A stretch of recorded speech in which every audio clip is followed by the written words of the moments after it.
Olá, pessoal. Bem-vindos aqui ao estúdio da MapFry, onde nós vamos começar esse curso incrível de expansão de redes, já muito solicitado. Então, eu fico feliz com a audiência, fico feliz com o prestígio e a confiança de que a gente pode entregar conhecimento suficiente para vocês expandirem suas redes com a sustentabilidade e a confiança que os seus planos, seus maiores planos merecem. Então, agradeço novamente. Esse é o início de um curso. Essa primeira aula é aberta a todos, mas o curso como um todo ele é exclusivo para assinantes da MapFry.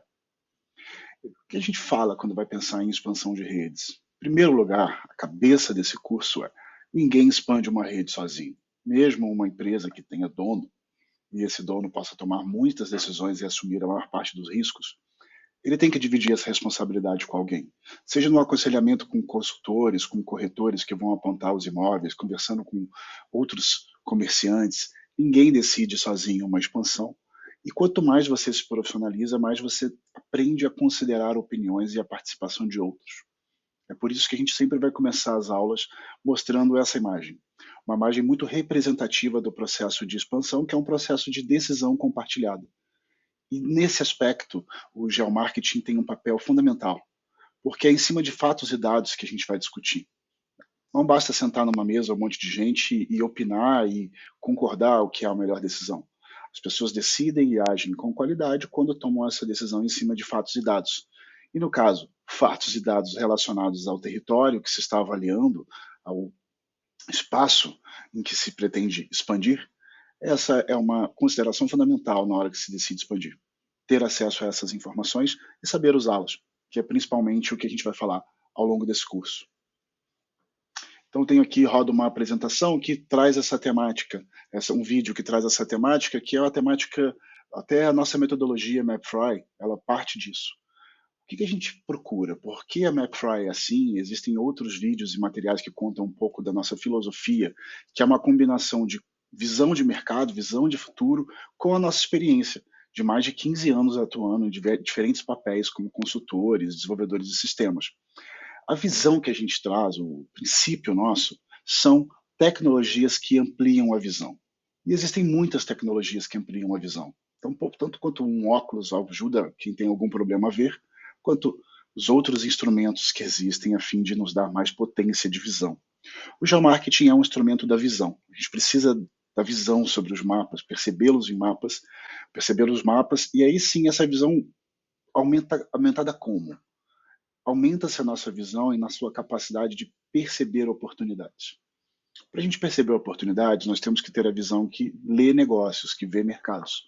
Vendo mercados, nós podemos ver gaps. Olha, aqui tem uma demanda não atendida, ou aqui tem uma supersaturação de mercado, a concorrência foi irracional e muitos competidores no mesmo lugar, é insano querer entrar nesse lugar. Essa sensibilidade que pode parecer óbvia, e não é óbvia, qualquer um que descreva a sua capacidade de ver negócios precisa fazer isso sempre. E alguém que tenha acertado a maior parte das vezes será uma pessoa vitoriosa. Mas eu digo acertar quase sempre. A gente se permite um pouco de erro sempre, porque se a gente quisesse trabalhar abaixo do erro, o que nós estaríamos era sendo conservadores demais e perdendo algumas oportunidades até de aprendizado. Então a gente trabalha com uma taxa de erro aceitável, mas principalmente consistência. Então vamos a esse vídeo, até hoje inédito. MapFry.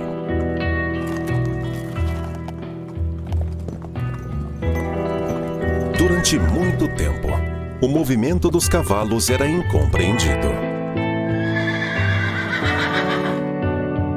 Havendo inúmeros registros das formas como ele era imaginado. Até que, com o surgimento da câmera fotográfica, foi possível capturar imagens de um cavalo que, ao passar por fios, disparava fotos. Colocadas em sequência, as fotografias revelavam o segredo e a beleza de seus movimentos, mudando para sempre a forma como percebemos nosso mundo.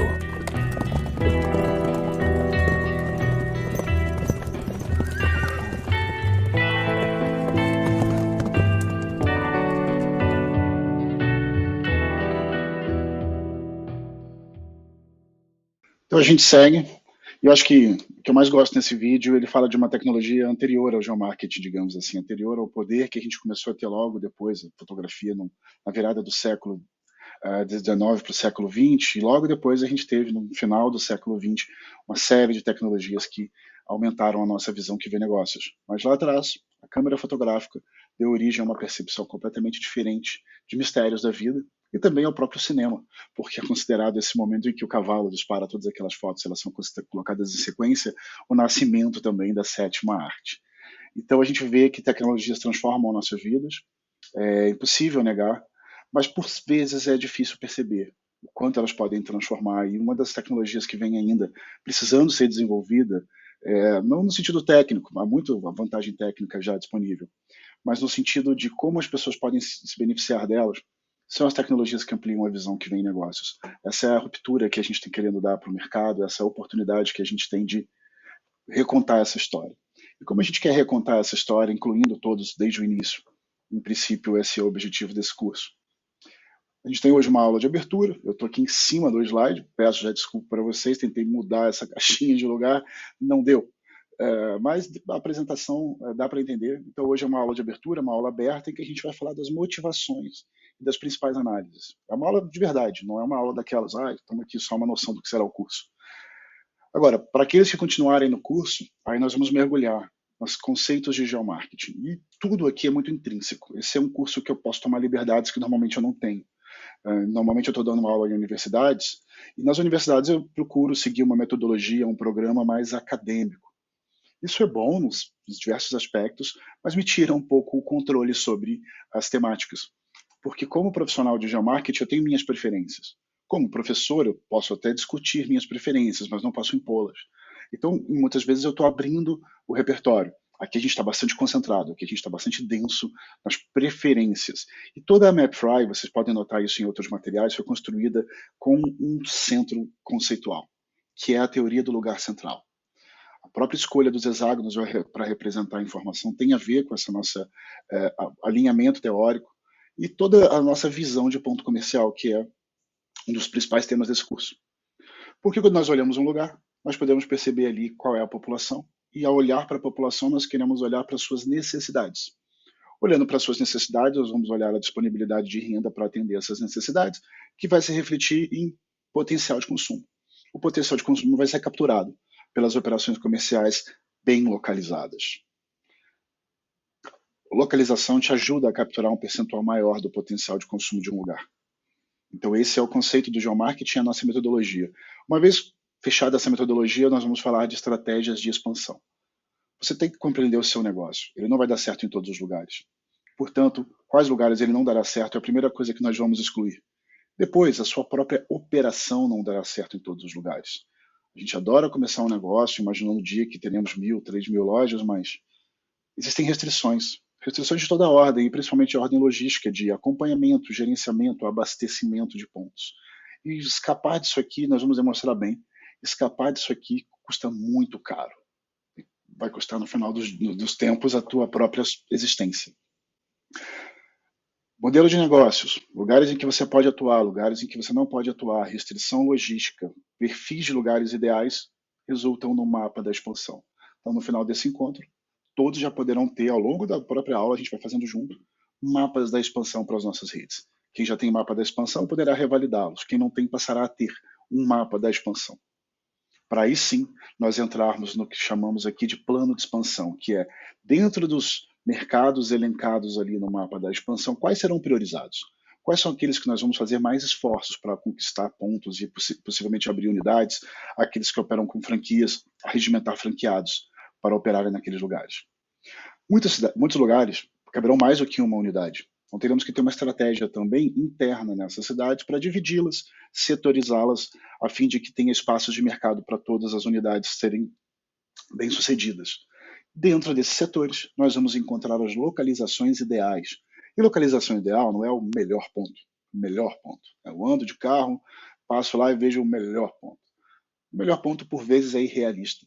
O que nós pensar é o melhor ponto para o nosso negócio de acordo com o nosso modelo de negócio. Então nós temos clientes aqui na MapFry que eles escolhem ponto sabendo que o ponto deles não será o ideal. Mas o ponto que não é o ideal no sentido de o melhor ponto da rua é muito bom para eles porque equilibra o modelo de negócios numa estratégia de custo baixo. Então, a estratégia ali, a visão de ponto eu preciso ter visibilidade, eu preciso ter acessibilidade, mas não quero estar exatamente no centro mais quente da rua, a fim de eu poder abarganhar bons pontos, abarganhar bons aluguéis. Então, é como se fosse tomar uma sopa. Alguns podem tomar a sopa lá pelo meio, outros vão ter que ter o cuidado de comer a sopa pela beirada. Então, veja que o melhor ponto não é só lá onde estão as principais marcas. O melhor ponto para o seu modelo de negócio. Daí é você se compreender muito bem, porque quanto melhor a gente se compreende, melhor a gente pode procurar ponto, melhor a gente pode negociar condições comerciais. Mais à frente, ao longo do curso, a gente vai descer mesmo para a avaliação de ponto comercial. O ponto comercial ele pode ser um conceito abstrato, a gente vai tentar tangibilizar em diversos aspectos de localização, condições de mercado naquela região, visão competitiva, toda uma matriz mega detalhada para que aquela oportunidade específica de um imóvel ou de um trecho de rua seja avaliada com o cuidado que tem que ser, em condições de ser apresentada para um comitê de expansão, por exemplo. Então, uma ficha. Essa ficha percorreu todas as etapas de uma análise, trouxe aqui valores negociados, custos de obra, tudo que envolve a seleção daquele ponto, para que seja discutido e, se tudo der certo, aprovado esse ponto. A capacidade de percorrer esse trajeto transforma você num profissional de geomarketing. E essa carreira, ela vai ser discutida em profundidade. A gente vê muita história de carreira, eu procuro falar o máximo sobre isso, mas é uma profissão do futuro, ainda pouco discutida. Mas a gente acabou de ver, e vocês podem pesquisar por si, o Fórum Mundial, o Fórum Econômico Mundial, ele elencou as principais profissões do futuro e dentre as 10 profissões, 3, 4 eram ligadas à análise de dados. À medida que a gente discute análise de dados para médias e pequenas empresas voltadas aos setores de comércio e varejo, vocês vão observar que se a análise de dados é uma profissão do futuro, nós somos os profissionais de análise de dados para um dos maiores setores da economia brasileira e da economia mundial. O varejo é um dos principais setores econômicos e é um setor super fragmentado que tem seus líderes e os seus líderes operam com muitas informações, então não preciso defender a ideia de que é importante a análise de dados, seja como profissão do futuro, seja como setor econômico, as empresas mais avançadas já são muito avançadas em análise de dados. Isso não significa que vai ser um fosso. Hoje é um fosso que separa as avançadas das menos avançadas. O que nós estamos é justamente percorrendo esse fosso, criando caminhos para atravessar o conhecimento para o outro lado. E quem vai atravessar esse conhecimento? Os profissionais de geomarketing, que vão ser capazes de realizar projetos, estruturar equipes, áreas, qual seja o caminho. E é isso que a gente vai discutir nesse momento aqui da carreira de consultor, tanto em oportunidades de trabalho de forma independente, ou trabalhando dentro de uma empresa, competências importantes e caminhos de aprendizado. Seguindo o curso, nós teremos uma parte toda voltada para a segmentação. É a parte que a gente olha para nichos, perfis de público. Aqui tem pessoas que moram sozinhas e são mais velhas. Aqui existem jovens. Como que a gente desagrega esses perfis de públicos e faz contagens para encontrar esses nichos, esses segmentos de mercado? Depois que a gente encontra esses segmentos de mercado que são representativos, como a gente olha para eles? O que eles dizem para nós? Estilos de vida não são só estilo de vida do tipo jovem universitário ou idosos que os filhos já não moram em casa. A gente vai pensar nesses aspectos como qual é a abertura que esses estilos de vida têm para novas experiências, de vida tem para novas experiências. O que eles estão procurando mais em suas vidas que permite que eles corram riscos além do básico. Estão dispostos a experimentar. Experimentar o quê? Vou dar um exemplo. Vamos supor que a gente pega uma região em que a renda é um pouco mais baixa, são famílias de renda mais baixa. Essas famílias, por terem restrição de renda, elas são muito conservadoras. Conservadoras naquilo que elas entendem como essencial para a sua sobrevivência. Elas não vão arriscar a sua sobrevivência. Por outro lado, elas estarão dispostas a experimentar coisas que reduzam o seu custo. Então, olha, normalmente você trabalha com esse produto, eu tenho aqui uma versão mais barata e pior? Não. Essa mais barata ou ela é melhor. A gente vê sabão em pó, é uma briga que não é pelo preço, é uma briga pela cuidar da sua roupa, e isso é importante. Então eu não quero só economizar no sabão, mas eu também quero que ele preserve minhas roupas, porque isso é um outro ativo que eu tenho, e eu não quero ter que ver minhas camisas desbotarem e acabar comprando outra. Então olha a sensibilidade a experiências em determinados grupos. A gente também tem toda uma visão ética, mais conservadora, mais progressista, mais com base religiosa, mais com base liberal. Então, quando a gente percebe o estilo de vida, ele começa a ficar mais fácil para a gente imaginar que tipo de marketing vai dar certo ali. Quais são os interesses que essas pessoas têm e seus medos. Não que a gente vai ficar explorando o medo das pessoas, mas é importante eu saber quais são os medos delas, a fim de não provocá-los, ou quem sabe até vender um pouco de segurança justamente contra esses medos. Nem tudo está em linha, então a gente volta aqui para falar de ponto comercial. E nessa análise de ponto comercial, muito detalhado o que você vai fazer quando for abordar um ponto, né? E a gente vai trazer aqui a visão de especialistas em negociação de ponto. Não é a minha área de expertise, já negociei ponto comercial várias vezes, mas sempre pelo lado de quem oferece. Então, eu quero muito olhar o lado de quem compra ponto comercial, o lado de quem contrata um ponto comercial. E aí vai ser um bate-papo muito legal entre, de um lado, já falei muito de oferta de pontos comerciais, isso foi o início da minha carreira, mais ou menos por onde eu entrei no geomarketing, e o outro lado de quem chega, né, adquirindo pontos, encontrando imóveis e oportunidades. E a gente vai trazer também aqui especialistas em expansão e venda de franquias, profissionais de áreas de franquias, e isso é um caminho de carreira muito legal. Então, quando você olha pela ótica de um especialista que trabalha numa grande rede, olha tudo o que acontece ali dentro. Processos, promoção, formação de equipes, competências importantes, o que é uma carreira, o que esperar dessa carreira. Desdobrando isso, a gente vai trazer também um consultor independente. Alguém que atua como profissional de geomarketing inteiramente fora desse universo de um grande grupo econômico. Como atuar como consultor independente e a realidade. Quer dizer, quem estiver participando da aula poderá fazer as perguntas que quiser para esse consultor independente e a gente vai ter um debate super rico sobre algumas escolhas que podem ser muito românticas no início e depois bastante frustrantes. Então, vamos abrir esse assunto, vamos abrir esse debate, vamos falar sobre tudo. Eu acho que fica bem mais fácil escolher qualquer caminho de carreira depois que você já pôde viver um pouquinho da experiência do outro. Ao longo de sua própria caminhada, você vai saber se você estava preparado para aquilo. Então, acho que não é o caminho aqui nosso querer adoçar a pílula, mas dar bastante consciência de quem decidir ir por esse caminho, o que vai encontrar. E aí, quando encontrar, já vai estar mais preparado. Tem dois bônus aqui, um super secreto, que eu ainda estou negociando, então veja só como a gente aqui é ousado. A gente lança o curso e deixa um pedaço dele ainda em aberto, mas um que dá para entregar e que vai ser muito legal é o plano de aula. Transformar esse próprio curso num workshop para vocês ministrarem onde quiserem, seja como professores, como consultores independentes que vendem um workshop, ou dentro de suas empresas, formando suas equipes, capacitando outros profissionais nas suas empresas a entender o que a gente vai discutir aqui. Então, vamos nessa. Os entregáveis ao final desse curso, tem eu aqui na cabeça, então acho que eu vou considerar um dos entregáveis, mas ao final desse curso você vai ter entendido bastante, dominado lógicas que guiam o geomarketing, ter o acesso à nossa metodologia, então a nossa metodologia ela já foi validada em anos de projetos, a gente vai abrir a metodologia inteira aqui. Esses são os projetos que a gente faz quando, hoje nós não fazemos mais projetos de consultoria diretamente, mas estamos sempre presentes nesses projetos quando os consultores certificados pela MapFry atuam, oferecendo tanto suporte para os consultores e às vezes até participando de uma sessão ou outra para garantir a consistência dessa nossa metodologia já muito validada. Então você vai pegar um conhecimento já muito estressado, já muito vivido, e praticamente a receita do bolo. A receita do bolo, no sentido de que siga essas práticas, mas sempre sobram desafios. A gente usei aqui uma expressão que eu normalmente não usaria. Não tem tanta receita de bolo, mas os caminhos seguros para você, por onde pisar ali, para não escorregar. E no final desse curso você vai ter construído um plano de expansão para a sua rede ideal, seguindo as melhores práticas, e o melhor ingrediente desse plano vai ser você numa versão superior. Todos que participarem do curso sairão capacitados para construir vários planos ao longo de sua vida e executá-los, porque vocês vão ver que a gente vai ter a parte de negociação de ponto.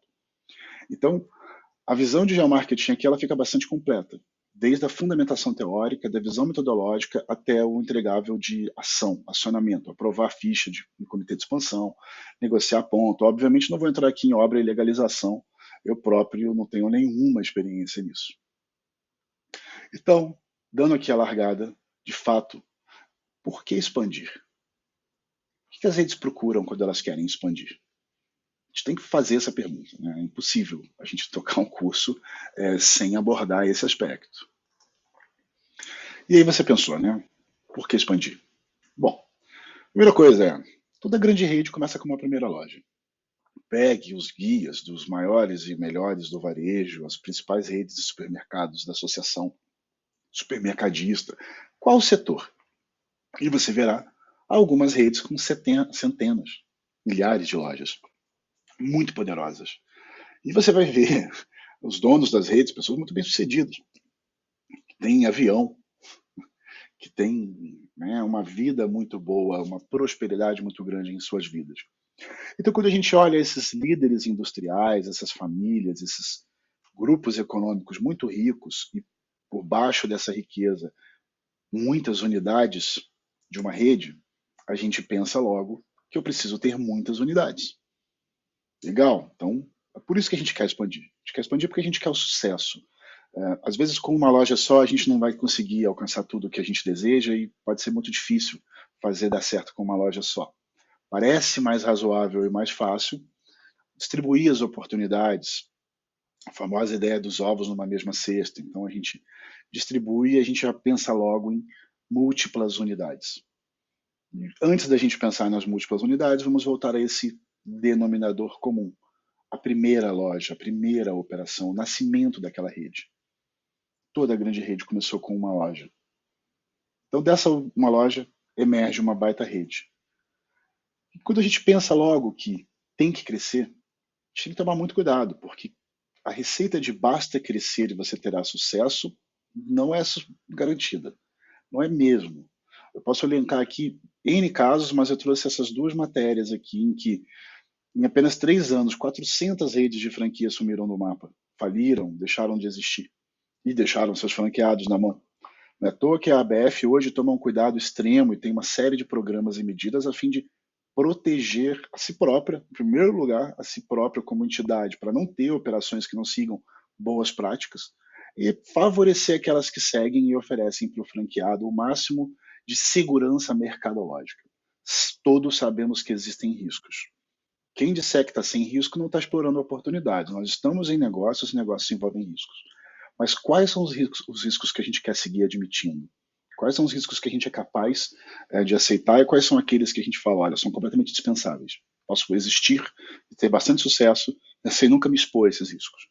E certos riscos, às vezes, vão ficando como parte de uma rede. A gente vê muita informação sobre algumas redes que trabalham com um número maior de unidades do que talvez seria o ideal. Isso não chega a ser um problema, mas é sempre um desafio. Essa rede está sempre exposta a esse cenário de muitas unidades e às vezes ela se sobrepõe, às vezes numa situação em que a economia dá uma baixada, unidades que estão apoiadas em mercados mais fracos acabam indo à falência, e isso contamina a imagem de sucesso de uma rede inteira, que por vezes tem outras 900 lojas indo bem e fecha 100, e parece que é uma onda, e na verdade eram aquelas 100 que estavam mais expostas. No entanto, essa rede acabou autorizando a abertura dessas unidades. Ela carrega essa responsabilidade e a dúvida de que se ela soube fazer 100 unidades fora de lugares ideais, o que garante que as outras, né, que as demais unidades estão em bons mercados. Isso é aleatório? Isso é intencional? Na forma alegórica, na forma análoga aqui, né, parabola, a gente fala aqui das passagens e das parábolas, existem várias passagens que contam para a gente essa história de como ser grande, a receita milenar de como ser grande. Uma delas é a do grão de mostarda. A menor das sementes é capaz de se transformar na maior das árvores. Essa é a nossa ambição, não é? A partir de uma primeira loja e transformar numa grande rede. Então a gente tem que acreditar que uma pequena semente pode se transformar numa grande árvore. É a fé que a gente tem que ter em nós mesmos. Agora, essa semente não vai virar uma grande árvore se ela não tiver num terreno fértil. Mais potencial que aquela semente carregue dentro ali do seu código genético, seu DNA, ela precisa encontrar condições externas para florescer, para crescer. E essa mesma terra fértil também é a rocha onde nós queremos apoiar a nossa casa. A casa sobre a rocha, ela atravessa intempéries. E essa capacidade de superar intempéries é fundamental no mercado. A gente sempre gostava de falar o mercado brasileiro. O mercado brasileiro ele é mais volátil, o mercado brasileiro vive ciclos de crises mais curtos. Mas nesse momento a gente vive um ciclo de crise mundial em que todos os países desenvolvidos passam por inflação, passam por arroxo salarial. Então, quem no mundo não constrói o seu negócio sobre a rocha está exposto a, mesmo sendo aquilo uma terra fértil, em algum momento de instabilidade, aquele lugar não conseguir sustentar mais os seus negócios e ruir. Então eu usei aqui 3 passagens, 3 parábolas, 3 histórias sobre crescer e se manter de pé, mas eu acho que daria para voltar para a velha história que todos nós conhecemos quando éramos crianças, dos três porquinhos. Então eu tenho o porquinho que ele saiu expandindo e onde ele encontrou a oportunidade, ele abraçou. E como ele estava numa velocidade de expansão muito grande, ele colocou as suas, vamos dizer assim, ele fez pequenos investimentos em cada lugar. Fez casas de palha. Então foi seguindo rápido, foi inaugurando fachada, interior pintado, equipe razoavelmente treinada e uma análise de mercado incompleta, mas sentiu que a expansão era mais importante e saiu expandindo. Fez uma expansão de palha. Nós temos o outro porquinho, lá no outro extremo, esse extremamente conservador. Estudou o mercado, treinou as equipes, analisou as cadeias logísticas, encontrou ponto, fez os investimentos adequados àquele mercado e construiu ali uma operação com toda a tendência de solidez. Na historinha, o porquinho que faz isso é o porquinho certo. Mas eu não quero aqui vender essa receita pura e simples de solidez, porque nós, como operadores, como empresários, topamos alguns riscos. E talvez para nós, em alguns casos, seja interessante a casa de madeira. A de palha eu descarto sempre. A não ser que você esteja muito combinado esse risco com todo mundo que está envolvido. E se você está nessa, não é um lugar que a gente pode te ajudar muito, porque a gente está muito mais do meio para o outro lado. O legal é você pensar que do meio para o outro lado você pode, com análise, uma coisa que basta você aprender e é o objetivo desse curso, você pode escolher em que ponto você topa ficar, desde no auge da solidez ou tomando alguns riscos. E a casa de palha para a casa de tijolos é tanto a base do mercado quanto a estrutura do investimento daquela loja, daquela operação. Em alguns lugares você pode arriscar um pouquinho, um mercado que você acredita que é promissor, que ele tem uma tendência de crescimento, então basta colocar uma loja menor agora e no tempo ela receber os investimentos subsequentes. Justo. Mas, para ficar aqui dentro do campo teórico, conceitual, você tem que ter informações de qualidade para decidir em quais lugares você tem solidez para construir sua rede. E é isso que a MapFry faz. Em essência, é a MapFry. Nós tivemos uma baita vivência profissional trabalhando para grandes marcas em N projetos de expansão muito bem sucedidos, portanto não estou falando aqui só do livro que eu li, eu escrevi, do que eu acho que foi vivido na pele ao longo de muitos anos, com muitas outras pessoas envolvidas e hoje, tendo passado tantos anos, a gente pode olhar para trás e ver o que deu certo e o que deu errado e a gente pode falar com 95% de confiança, como são assim, como essa é a métrica de confiança de abertura. As lojas estão lá e atravessaram crises e continuam atravessando crises. Valem as informações que a gente ofereceu, valem e entregam resultado. Esse resultado tão bom é algo que as redes estão dispostas a contratar, a pagar por isso. Então as redes mundiais de varejo investem aí na faixa de 3,4 bilhões de dólares em estudos, projetos dessa natureza. Por outro lado, o custo desses projetos é inviável para todo operador médio do varejo. Então eu tenho uma realidade completamente desigual, em que um trabalha com altíssima confiança de que aquele investimento vai dar retorno, e o outro trabalha com pouquíssima confiança. Muito frustrante você saber que alguém corre tantos riscos quando já existe tecnologia e conhecimento para diminuir esse risco e, quem sabe, até transformar o que era risco em baita oportunidade, no sentido de abrir lojas em bons lugares e essas lojas gerarem excesso de capital para poder continuar investindo na expansão da rede, porque se toda a rede tem uma primeira loja, foi essa primeira loja que financiou a expansão. Estou ganhando bastante dinheiro aqui, vou abrir uma segunda loja. Nossa, acertei.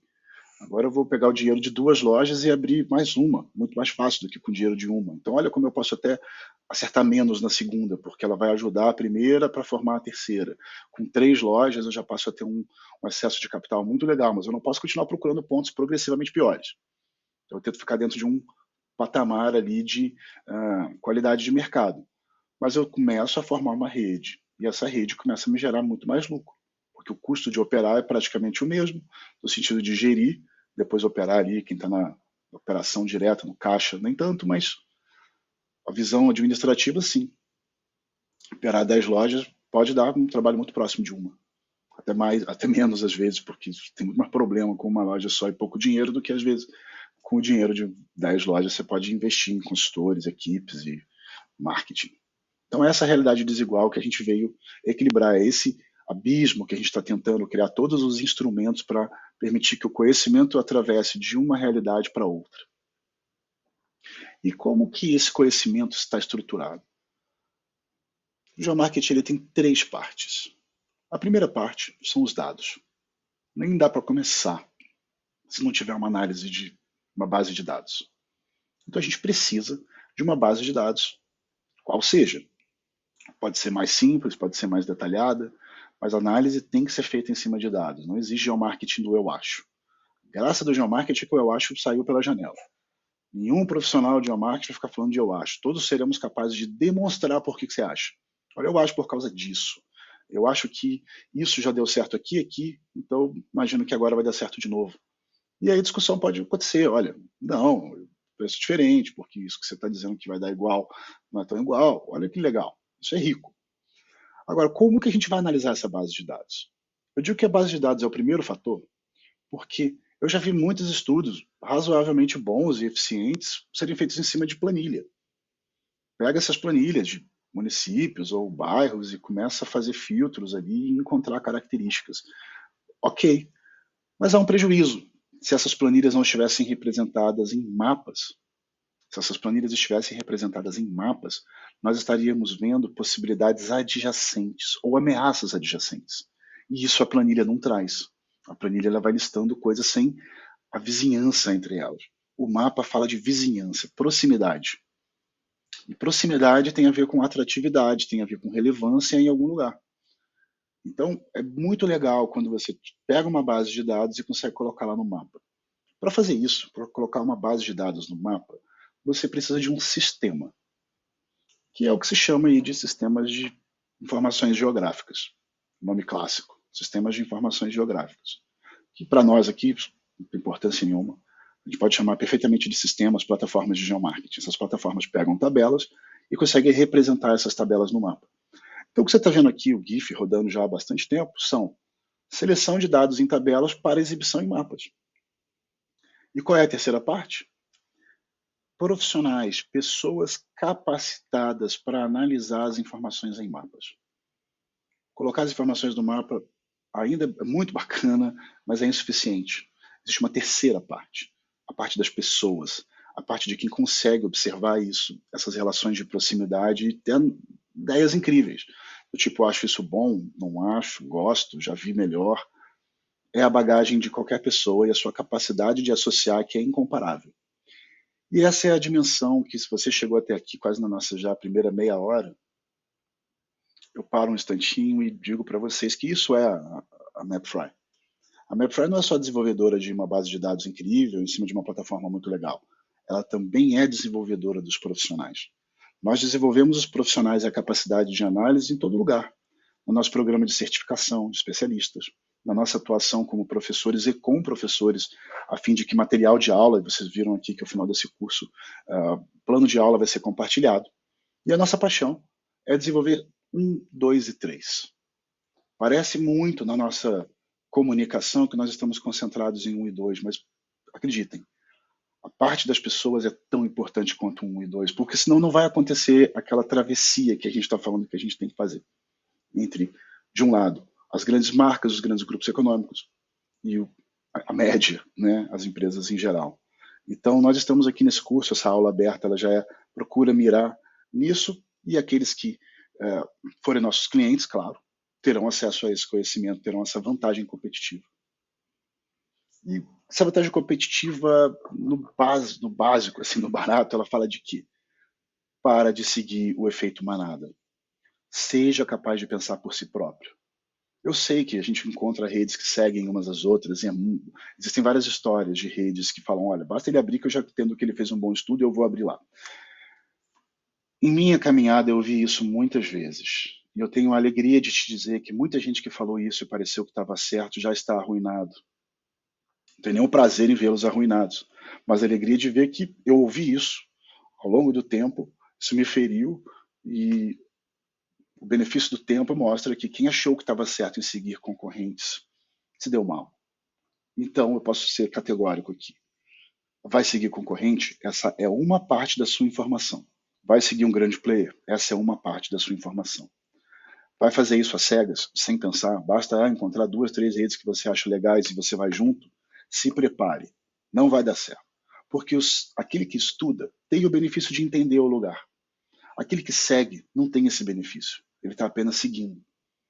E pode não ter levado em consideração coisas que quem decidiu estar ali levou e se preparou. Então, ainda que o mercado seja bom, porque boas empresas não abrem em lugares ruins, essas boas empresas têm consciência dos riscos, que quem segue não tem. E está mal estruturado para poder se preparar para esses riscos. Está bastante explicado num livro super grosso, famoso para danar, chamado Rápido e Devagar, Duas Formas de Pensar.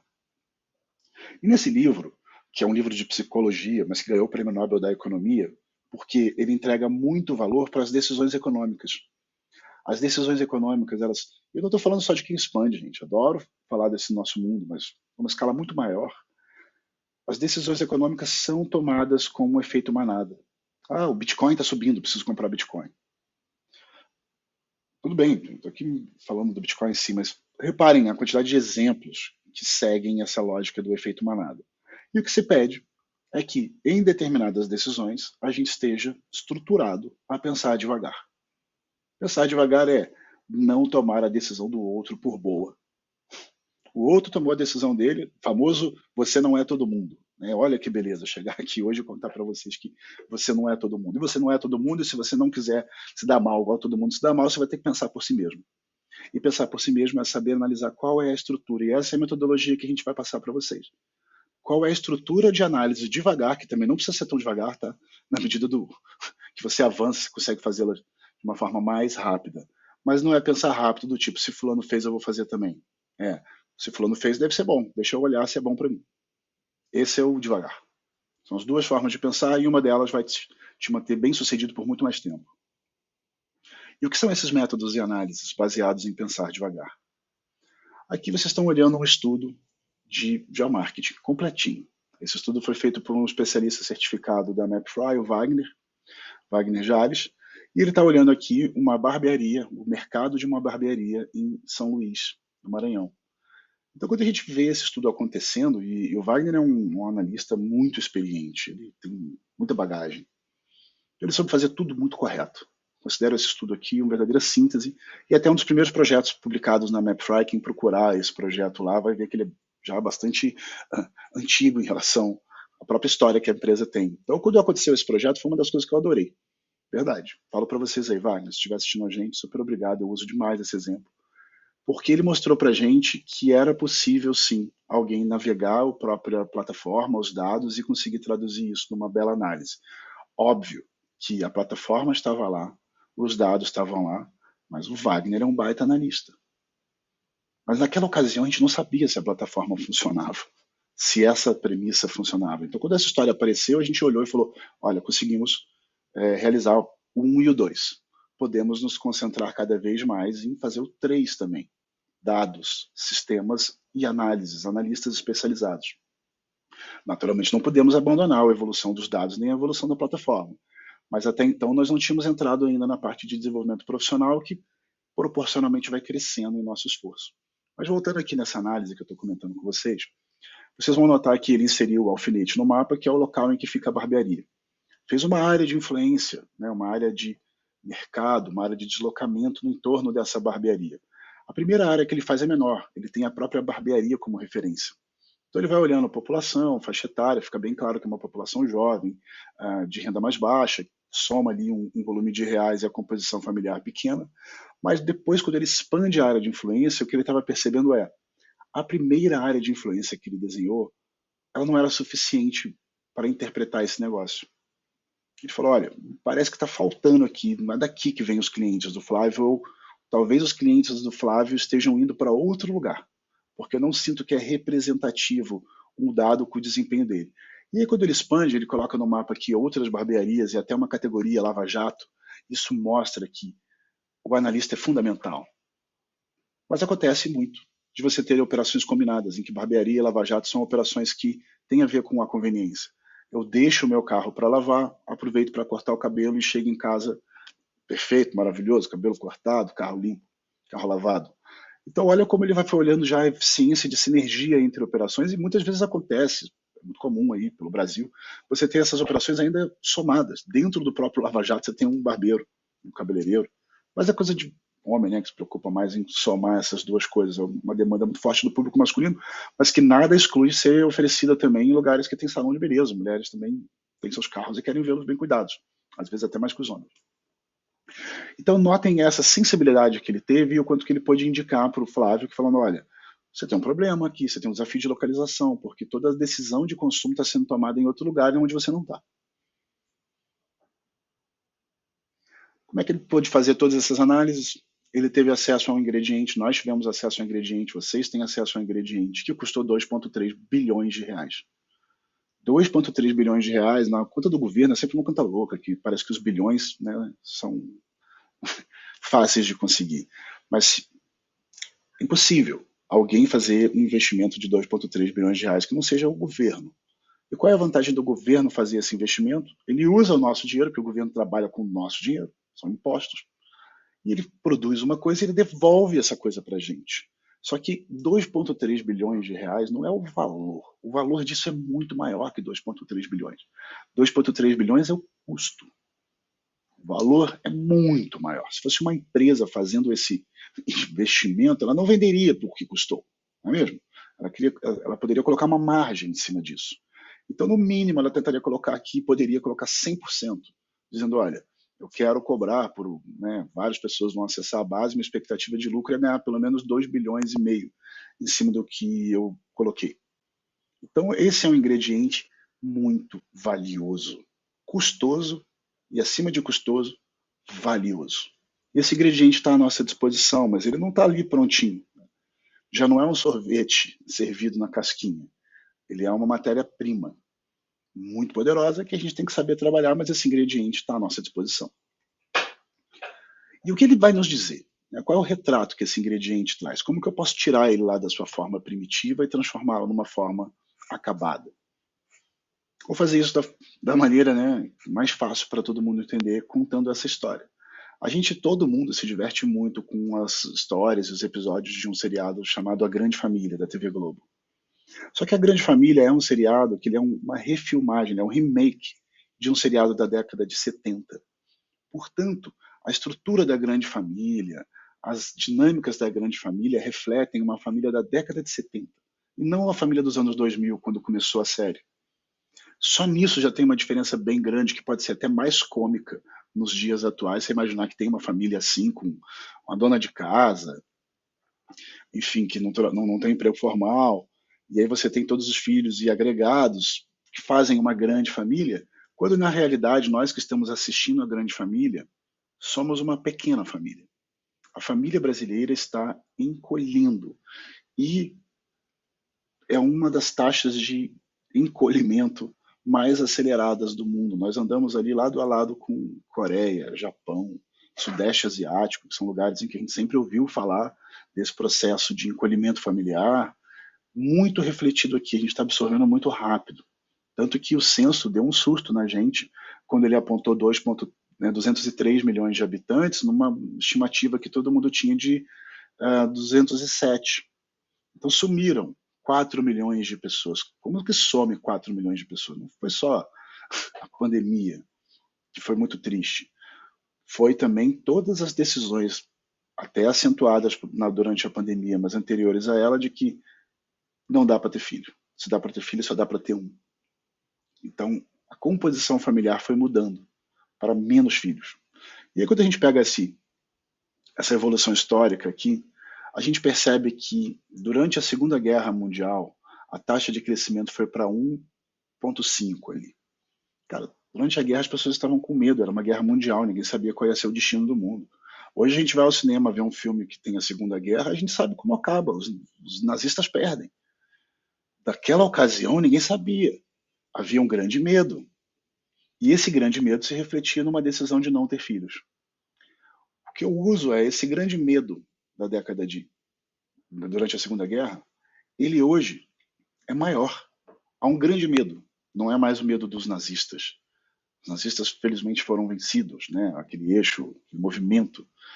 Mas um outro medo substituiu, que ele ainda é mais intenso no sentido de reduzir a nossa vontade de ter filhos do que foi uma nova dinâmica mundial, enfim, mais repressora.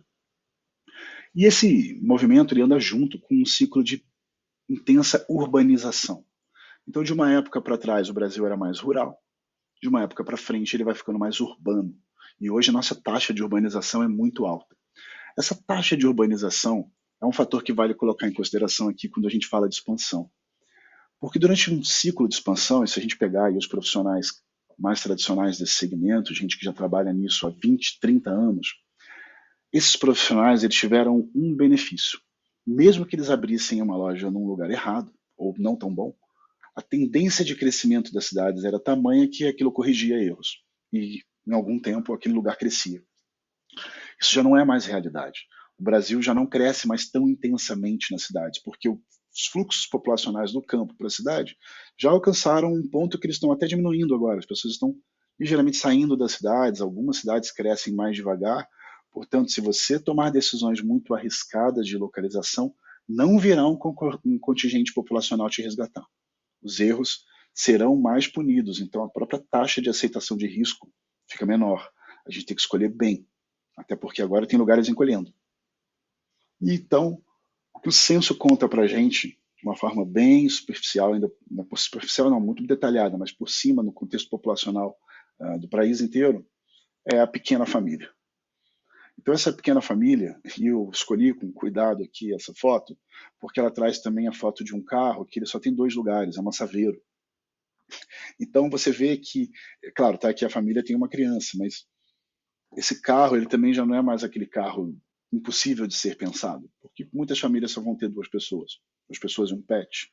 É um grupo populacional, o pet não foi medido, mas a gente estima, super importante, super representativo, que cresce em proporção e consumo, que é o chamado dupla renda sem filhos. O casal, os 2 trabalham e ainda decidiram não ter filhos, ou ainda não vão tê-los, e isso cria um grupo super importante. Um outro caso é mais à frente, na evolução ali no ciclo da vida, casais sem filhos em casa, porque os filhos já cresceram, já saíram de casa.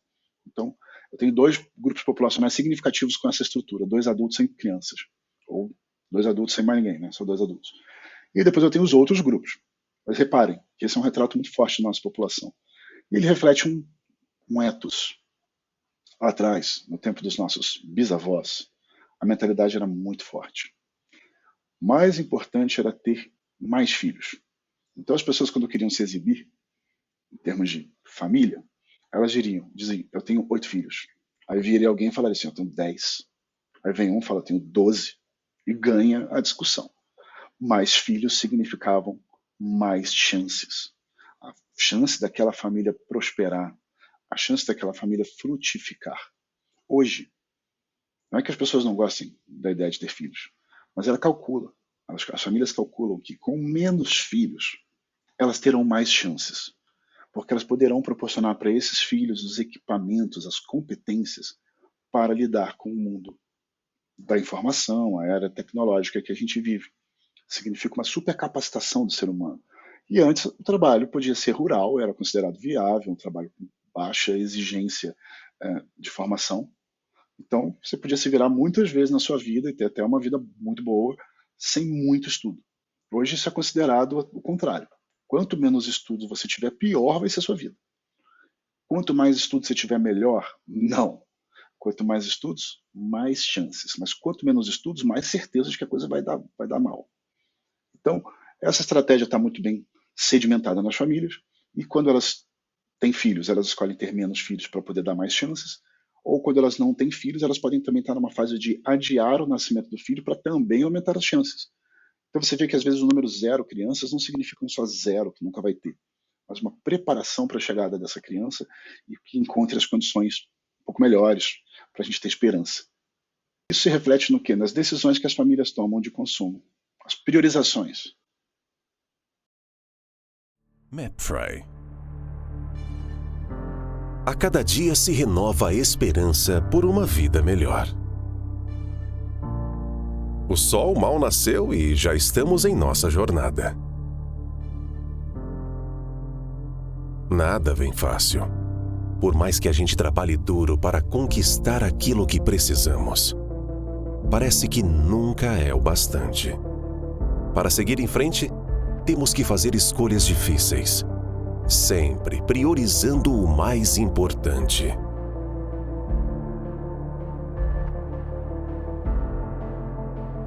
O lugar é a soma das histórias das pessoas que ali vivem. E o tamanho da oportunidade que elas representam. Conheça as informações de potencial de consumo. Com elas, você poderá compreender as decisões de compra das famílias e desenhar estratégias para aumentar suas vendas.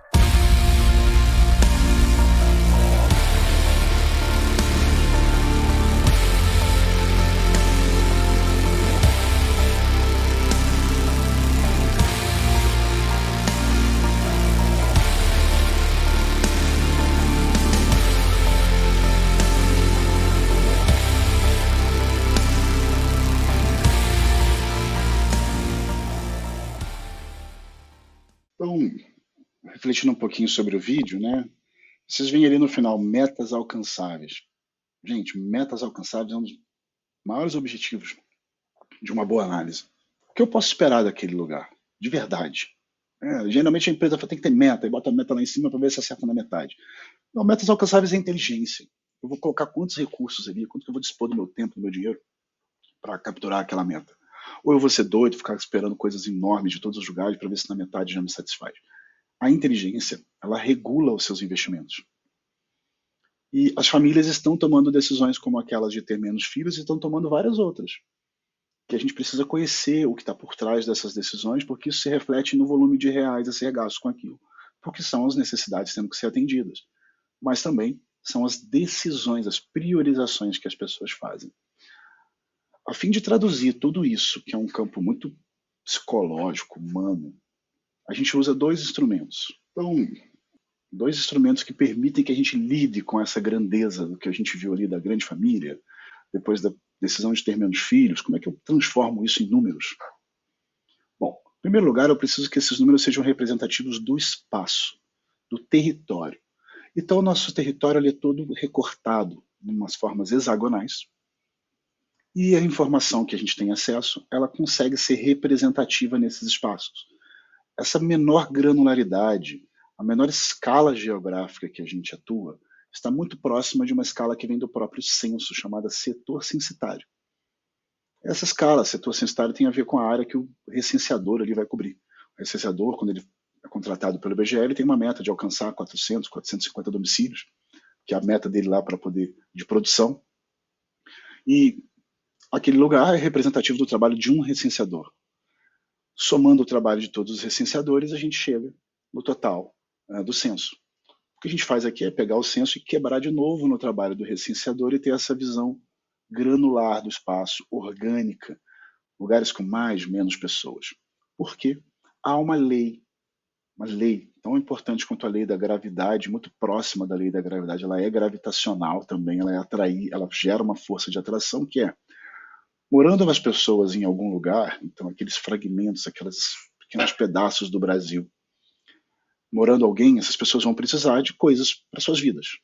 E elas vão buscar essas coisas no lugar mais próximo que oferecer esse item. Então essa é a primeira chave aqui da teoria do lugar central. Essa teoria ela foi continuamente aprimorada e sendo sofisticada, por isso que a gente gosta tanto dela.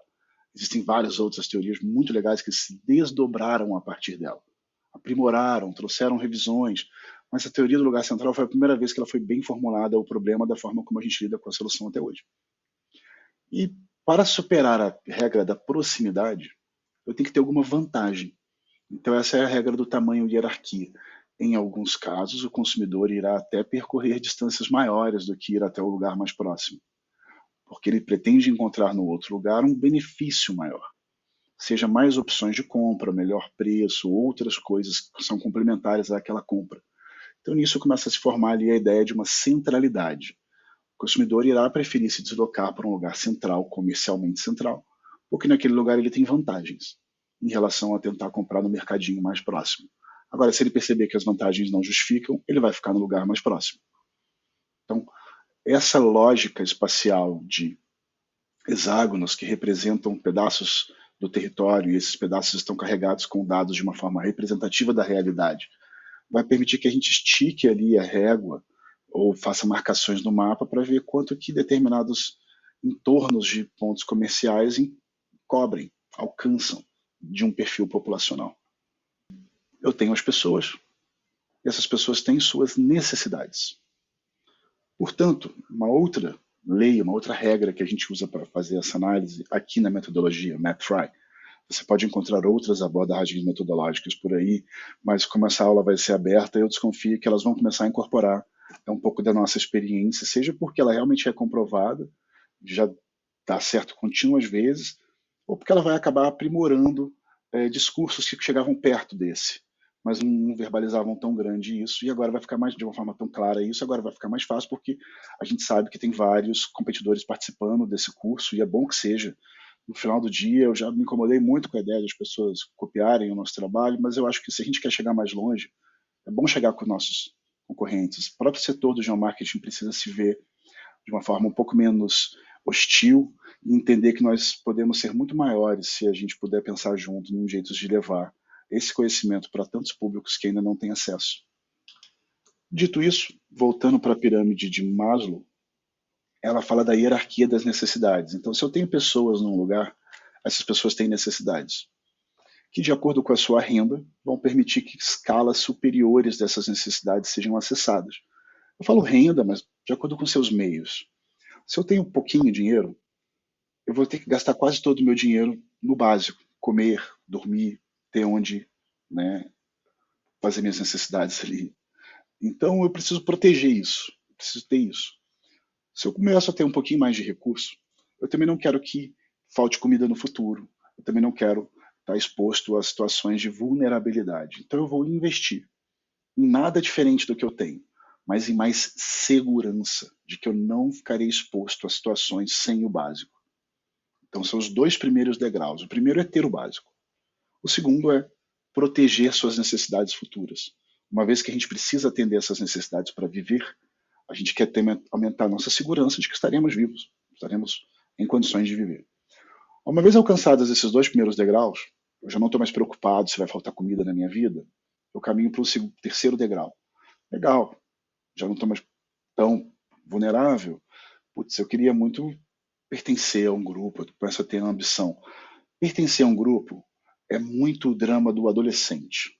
Porque o adolescente de classe média, né, estou falando adolescente aqui, mas aquele clássico filme de adolescente da escola, que o adolescente chega lá bem alimentado, e quase todos esses filmes começam igual, né? O adolescente acordando com o despertador, aí tem a família lá, serve um café para ele, e ele vai para a escola. Quando ele chega na escola, ele se depara com um problemão, que é: quem sou eu no contexto social? Repare que nesses filmes ele já é muito claro. O adolescente acorda, significa que ele acordou, ele fez xixi, foi ao banheiro, tomou banho, tomou café, se vestiu. Todas as necessidades básicas daquele adolescente ali estavam bem atendidas. Em momento nenhum aquilo parecia um problema. Só que na hora que ele chega na escola, surge um problemão: pertencer a um grupo. E aí você pode ser do grupo dos atletas, você pode ser do grupo daqueles, ou você vai ser do grupo dos excluídos. E aí a história toda vai se desenrolar em torno de pertencer a um grupo. Tamanha é a importância disso para quem não lida com os problemas anteriores. Porque às vezes você pega pessoas adultas ou que vêm de situações que viveram essa vulnerabilidade, elas claro que querem pertencer a um grupo, ninguém é assim. Mas você tem tantas cicatrizes do passado que mesmo a sua ideia de pertencer, ela já vem com um pouquinho de noção de que isso não é tão importante assim, porque você já passou por problemas maiores. Uma vez pertencendo a um grupo, você começa a ter uma outra necessidade. E aí é a necessidade de se destacar naquele grupo. Não basta pertencer. Eu agora quero ser campeão.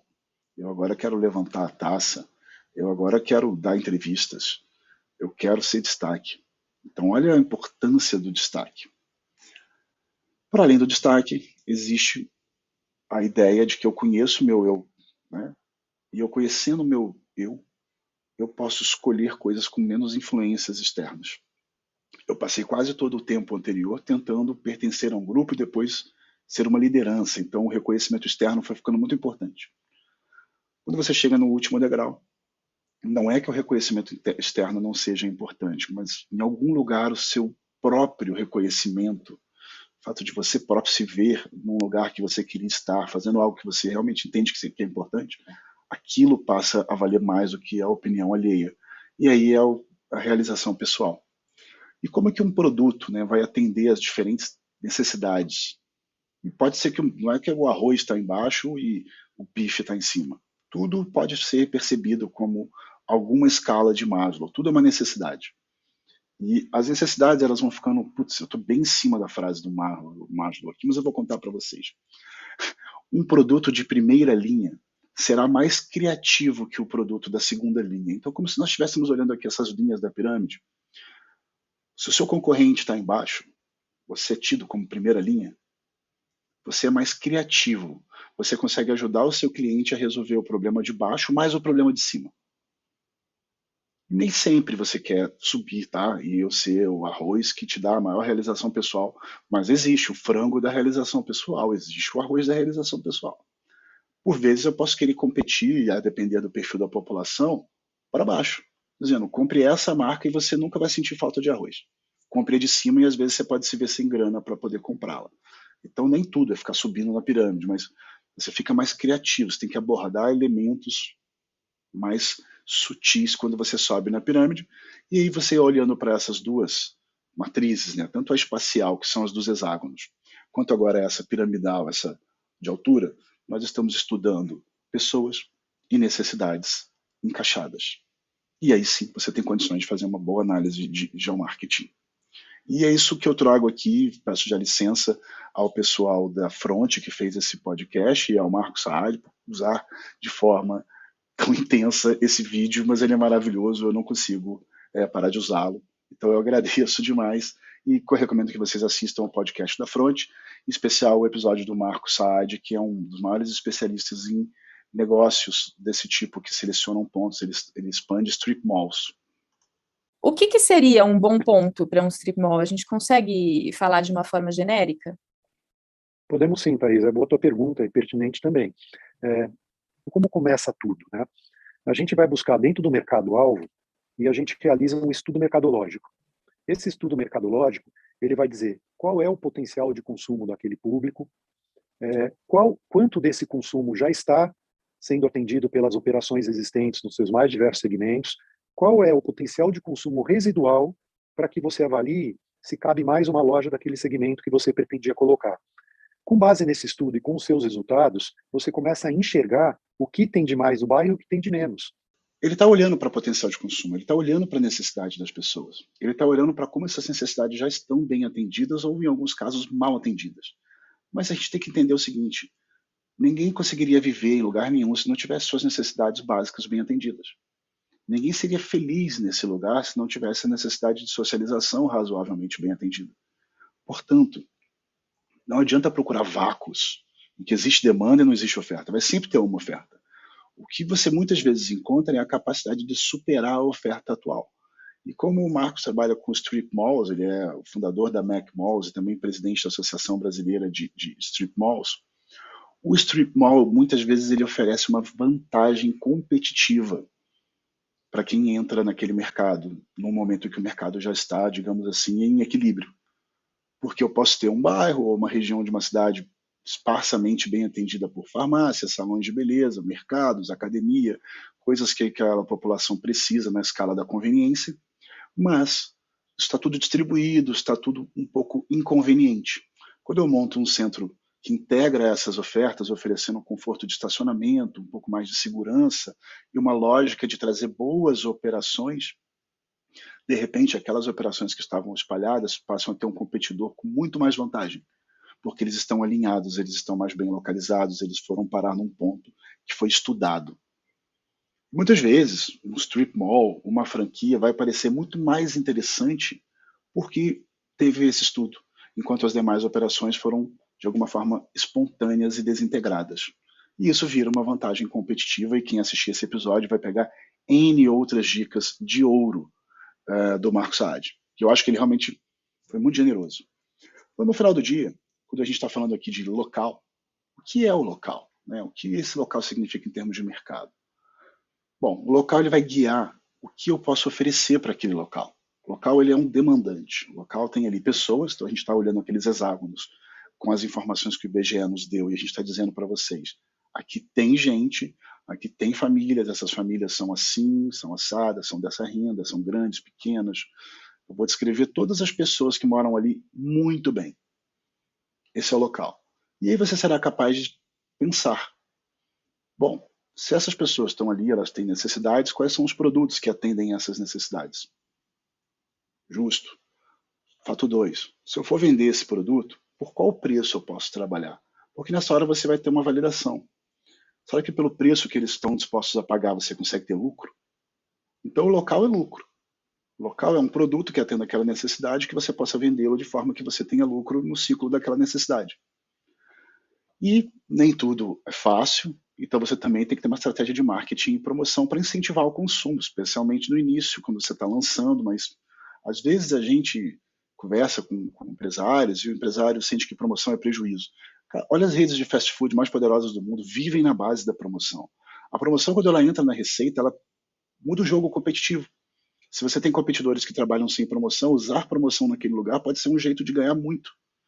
Então, entenda o ingrediente da promoção como um ingrediente fundamental do marketing, porque quando ele entra na receita competitiva, todos os demais têm que bolar a promoção. Quem está sem a promoção começa a ter muitas perdas. E pode acontecer muita irracionalidade aqui, em que a competição promocional começa a levar para um ponto em que um está tentando quebrar o outro. E não é bem isso, né? A gente consegue fazer uma boa promoção que seja incentivar o consumo, mas não subtrair o consumo de uma forma predatória. Mas todas essas decisões vão ser razoáveis se elas estiverem embasadas nas informações sobre o local. Eu vou saber se eu posso trabalhar um produto mais inovador ou mais tradicional, se eu vou querer ter um preço, né, que aponte para mais ou para menos. Então esse vídeo aqui ele fala muito sobre isso. Quando eu estava pensando nesse vídeo, né, a gente aqui bola os roteiros antes de enviar para a agência preparar o vídeo, e esse era um dos briefings. Eu queria falar sobre, eu queria que esse vídeo falasse disso aqui que eu falo tanto, e eu queria trazer isso na forma de um vídeo. Uma garrafinha d'água pode custar R$2 no mercado, R$4 num restaurante, R$6 no aeroporto, R$8 no hotel, R$10 numa balada. A única coisa que muda é a localização.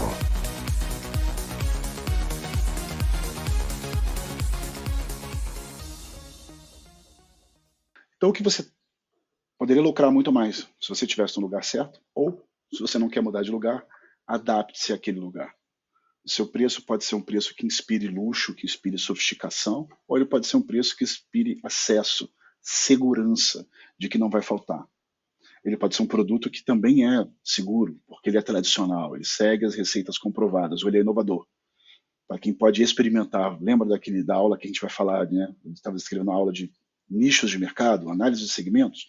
A análise de segmento tem muito a ver com isso. Esse é um público que eu vou trabalhar a minha ideia de que somos confiáveis e tradicionais, ou eu quero estar exatamente no ângulo das coisas que eles topam experimentar. E aqui a vantagem vai ser inovador. A promoção também, tudo é promoção. Existem promoção de produtos de luxo. A promoção de produtos de luxo, às vezes ela vem na forma de eventos, às vezes ela vem na forma de brindes. A promoção mais popular, ela vem na forma de desconto. Eu vou reduzir uma parte do preço. Tudo olhando para o local. A localização muda tudo. E os instrumentos para poder lidar com essas mudanças, eles foram continuamente sendo aprimorados ao longo da história. Uma parte da metodologia MapFry de geomarketing é a reconexão histórica, em que a gente não fala que esse negócio começou em Harvard, Applebaum. Esse negócio ele volta muitos milhares de anos, até o tempo das cavernas, em que com a inteligência rudimentar nós já aplicávamos inteligência espacial. E ainda abro aqui para vocês essa revisão histórica em vídeo. MapFry. Se engana quem pensa que o geomarketing é uma coisa moderna. Desde o início dos tempos, a inteligência geográfica estava presente. As pinturas nas cavernas eram representações do mundo exterior. Elas demarcavam pontos ideais para a caça e os lugares mais perigosos. O resultado dessa inteligência era para terminar o dia de barriga cheia. Cada aprendizado ficava registrado nas paredes. Para novas caçadas ainda mais certeiras.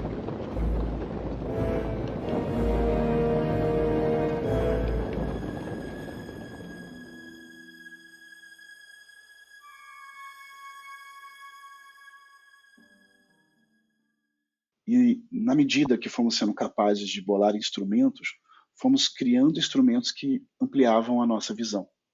A visão de trazer o longe para perto, de transformar coisas muito grandes que nós não poderíamos perceber em mapas.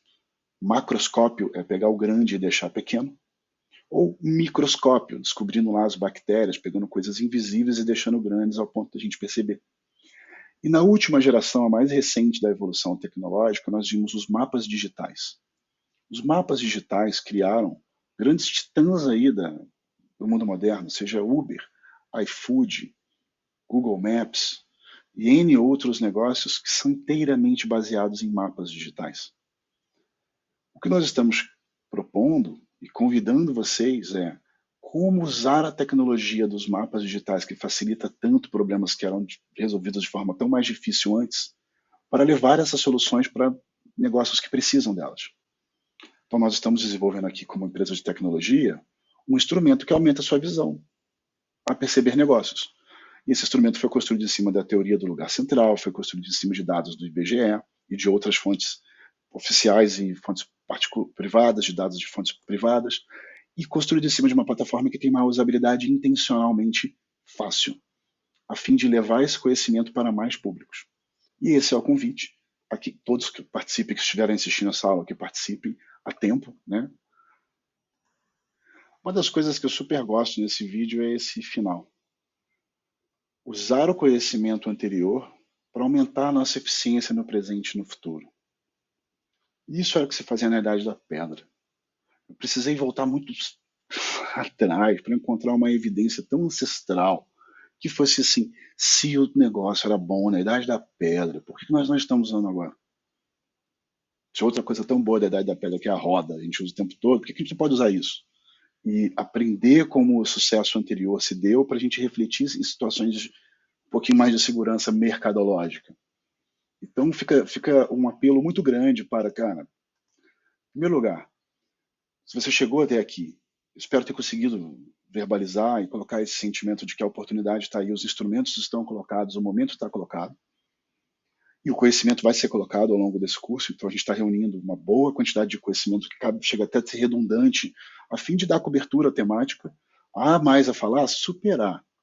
Mas, assim, esse é o maior curso que eu já bolei em toda a minha vida de professor, que, em geral, trabalho com a restrição ali da janela da universidade. Aqui eu não tinha janela, fui bolando aula enquanto quis. Vai ter que ter um pouquinho de energia, mas para os clientes também as aulas vão ficar gravadas e a gente pode voltar aos temas com o tempo. Para você que quer continuar estudando, ou pelo menos conhecer a base teórica desse curso, ele começa com um livro que até agora só tem em inglês, mas é da Associação de Shopping Centers dos Estados Unidos, que fala sobre um pouco do que o Marcos Saad falou. Seleção de mercados para shopping, muito íntimo meu. Foi por aqui que eu comecei no geomarketing, foi lendo esse livro. Então, se eu tivesse que falar assim, o primeiro livro de geomarketing que eu toquei foi esse. E teve outros, mas que eu realmente entendi, que ele me transferiu conhecimento suficiente para eu sentir que eu tinha melhorado no final do livro, foi esse. E ele fala muito sobre a área de influência. Estilos de shopping, área de influência. Então, lendo esse livro, você vai ficar fera, e só de figuras ali ele já ajuda muito.